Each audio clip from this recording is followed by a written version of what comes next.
This is the Sabbath School lesson for the third quarter 2020. Lesson 9 for August 22 to 28, ready for teaching on August 29, Developing a Winning Attitude, read by Dr. Percy Harrold. Monday, August 24, an attitude adjustment. Our attitudes often determine our ability to influence others. A harsh, critical, and unfriendly attitude is going to drive people away from you. Even if you are able to witness, your words, no matter how truthful, are much less likely to be received. In contrast, a positive attitude and a belief in others draws them to us. It creates a bond of friendship. Jesus stated this principle beautifully when he said in John 15:15, "No longer do I call you servants, for a servant does not know what his master is doing. But I have called you friends, for all things I heard from my Father I have made known to you." Friends accept one another in spite of their weaknesses and mistakes, and freely share their joys and sorrows. Question. Read Matthew 15:21-28 and Mark 14, verses 6-9. These texts describe two women of widely different circumstances. Jesus appears to be harsh with one and gentle with the other. What indications do you have in these passages that Jesus was reaching out with his saving grace to each one and building trust? Matthew 15, beginning at verse 21, "Then Jesus went out from there, and departed to the region of Tyre and Sidon. And behold, a woman of Canaan came from that region, and cried out to him, saying, Have mercy on me, O Lord, Son of David, my daughter is severely demon-possessed. But he answered her not a word. And his disciples came and urged him, saying, Send her away, for she cries out after us. But he answered and said, I was not sent except to the lost sheep of the house of Israel. Then she came and worshipped him, saying, Lord, help me. But he answered and said, It is not good to take the children's bread and throw it to the little dogs.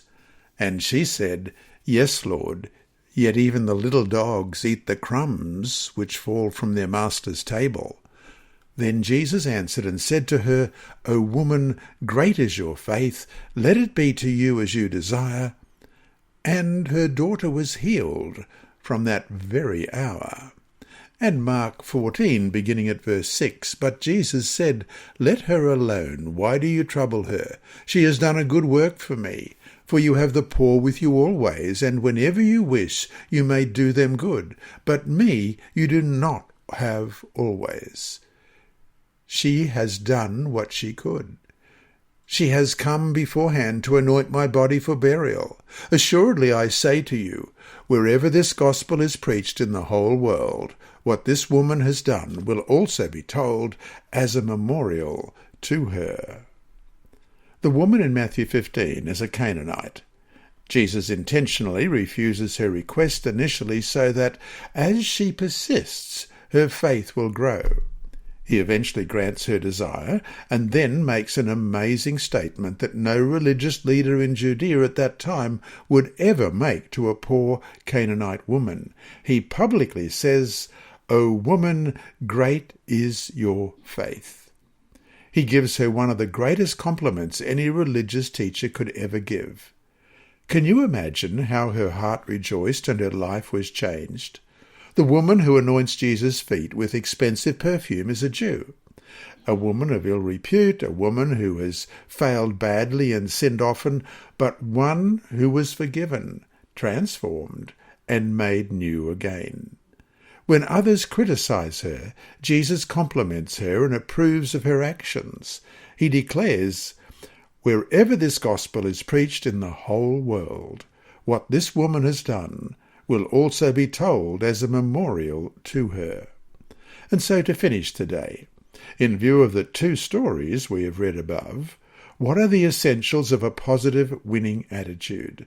What kind of attitude adjustments do you need, not just for witnessing, but for life in general? Hi there.